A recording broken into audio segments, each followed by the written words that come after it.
নীল গগনের রঙিন পাখি দরুদ শরীফ গায়, তার নবীর প্রেমে এলো নেমে সোনার মদিনায়। নীল গগনের রঙিন পাখি দরুদ শরীফ গায়, তার নবীর প্রেমে এলো নেমে সোনার মদিনায়। মোর নবী এমন, মোর নবী এমন বিশ্বভুবন, তার প্রেমে মগন হয়। দয়ার সাগর, দয়ার সাগর নবী আমার আল্লাহ স্বয়ং কয়। নীল গগনের রঙিন পাখি দরুদ শরীফ গায়, তার নবীর প্রেমে এলো নেমে সোনার মদিনায়। দয়ার সাগর বললেন আল্লাহ নবীকে, আল্লাহ পাক কেন দয়ার সাগর বললেন? কবি লিখছেন শুনুন। এক শীতের রাতে আদার পথে ফিরছিল নবী ঘরে, দেখে পথের ধারে, দেখে পথের ধারে, দেখে পথের ধারে শীতে কাঁপে এক বৃদ্ধ পড়ে। এক শীতের রাতে আদার পথে ফিরছিল নবী ঘরে, দেখে পথের ধারে শীতে কাঁপে এক বৃদ্ধ পড়ে। নবী দূর থেকে দেখে তারে তার কাছে পৌঁছায়, কেন খালি গায়ে আছো শুয়ে নবী জানতে চাই, কেন খালি গায়ে আছো শুয়ে নবী জানতে চাই।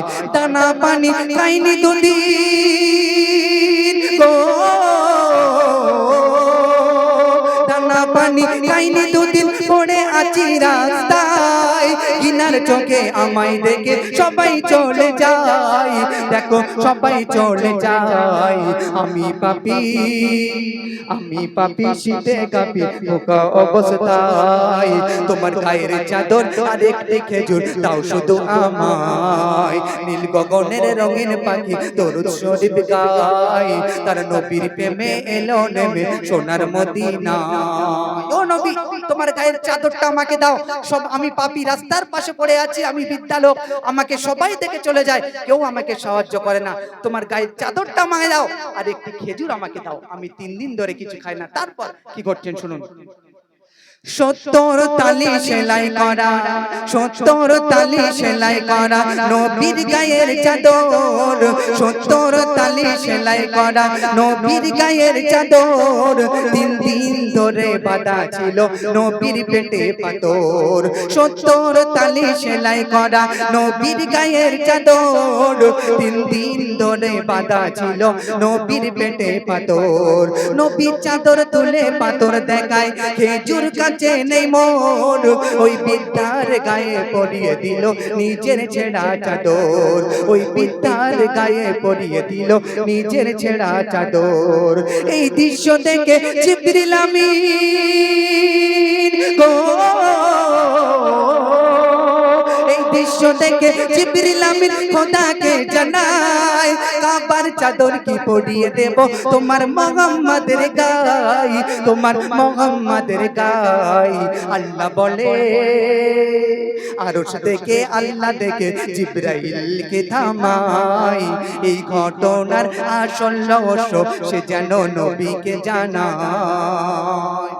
আল্লাহ পাক আওয়াজ দিলেন, ফেরেশতা জিবরাইল তুমি যাও আমার নবীর কাছে গিয়ে আসল রহস্যটা কি জানাও। তারপর কি করছেন শুনুন। নবীজি আর ওই বিদ্যা যখন কইছিল কথা, নবীজি আর ওই বিদ্যা যখন কইছিল কথা, জিবরিল আমিন সালাম দিয়ে হাজির হলো সেটা। নবীজি আর ওই বিদ্যা যখন কইছিল কথা, জিবরিল আমিন সালাম দিয়ে হাজির হলো সেটা। বলে জিবরিল আমিন শোনো আলামিন, ওই বিদ্যা ছদ্মবেশে আছে, মিকাইল ফেরেশতা পরীক্ষা নিতে তোমার কাছে এসেছে, মিকাইল ফেরেশতা পরীক্ষা নিতে তোমার কাছে এসেছে।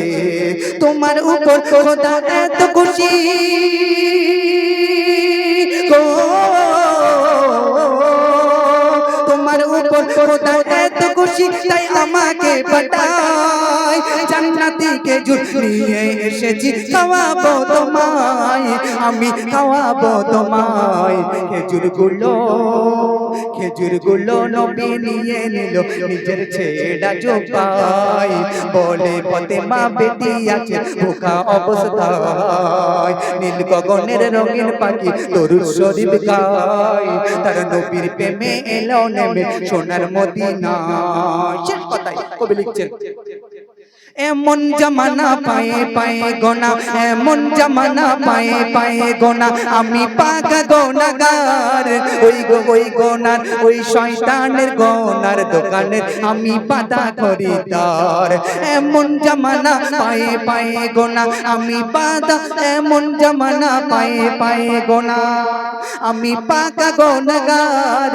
ওই শয়তানের গোনার দোকানের আমি পাতা খরিদার। ওই আমি গোনা করে তওবা করি, তওবা করে করি গোনা।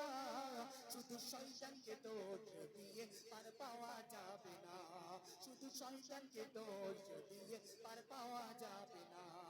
তানবীর কালাম তোর ঈমান গো, তানবীর কালাম তোর ঈমান, 2 টাকায় বিক্রি হয়। তুই আখিরাতকে ভুলে গেলি দুনিয়ার মায়ায়, ওরে দুনিয়ার মায়ায়। কবর হাসরে, কবর হাসরে কি দিবি তুই নিজের পরিচয়? বিশ্ব নবীর উম্মত হওয়ার যোগ্য তুই নয়। নীল গগনের রঙের পাখি দরুদ শরীফ গায়, তার নবীর প্রেমে এলো নেমে সোনার মদিনায়। ওর নবী এমন